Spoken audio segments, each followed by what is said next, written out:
Georgia has won just 3 of the last 18 against Florida, but it will be very difficult to ever forget Mark Richt's first win in the series, of course, last year.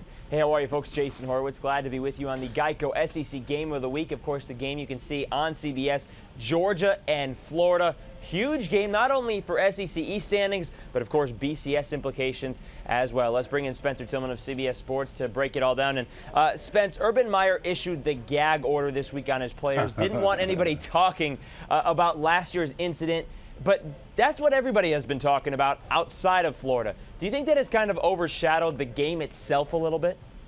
Well, perhaps it has. I mean, when you go to those extreme measures to make sure your players don't talk about it, maybe Urban's smarter than all of us, though. I mean, he's got the master's degree in psychology. Maybe he knows a thing or two about, out of sight, out of mind. If you don't think about it or hear a thing, you tend not to let it affect you. So I think that's a good thing. Obviously, they were on the short end of that strategic move by Mark Richt last year, allowing his players to celebrate after a score and accept the 15-yard penalty. I mean, you could just see the shocked look on Urban Meyer's face when that happened.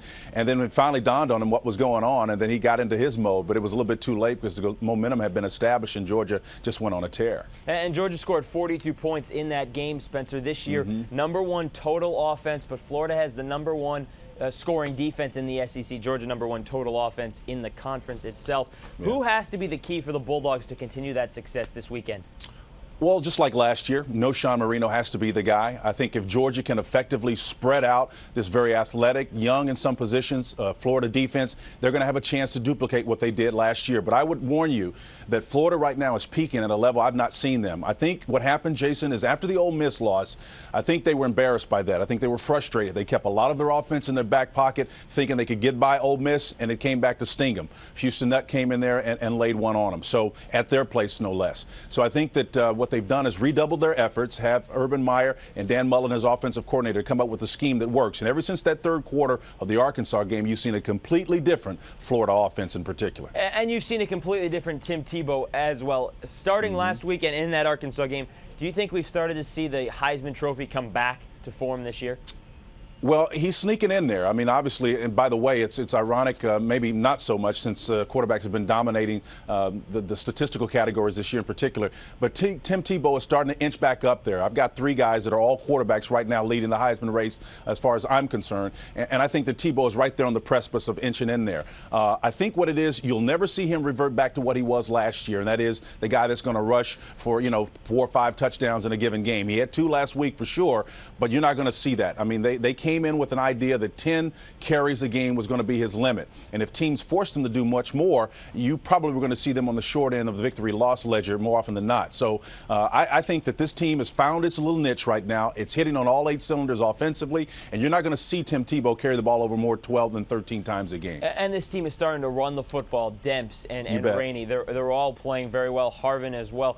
They're taking on a Georgia defense, Spencer, and we talked about it last weekend on the GEICO SEC highlight show after the Georgia-LSU game. The Bulldogs gave up nearly 500 yards of offense to LSU. How much of a problem do you think that's going to be this weekend? Well, it's going to be problematic. There's no question about it. I will say this for Georgia. The week prior to coming into their victory last week over LSU, they were making some mistakes defensively and offensively in terms of execution, dropping a couple of sure interceptions on the offensive side of the ball. And characteristically, Matt Stafford missed some throws, and his receivers missed some catches that they otherwise would have caught. They shored all that up against LSU. I mean, bookend interceptions in that one to close it out, I thought was outstanding. So now Georgia's peaking also.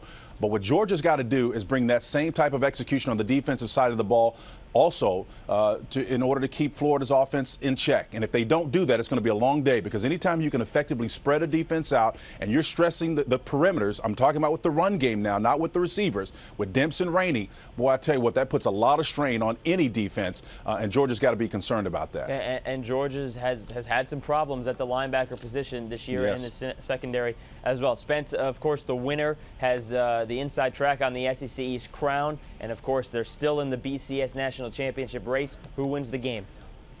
Jason, as impressive as Georgia was last week, looking like the preseason #1 that they were, I think Florida is better right now. I think there's no other team that's playing as effectively as they are on both sides of the football.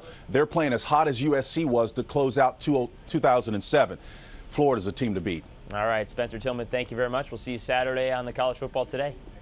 All right, Jason, we'll see you, buddy. And, of course, the game on CBS. And don't forget, every game that you see on CBS, you can see on CBS SEC Live. Of course, that's on CBSSports.com.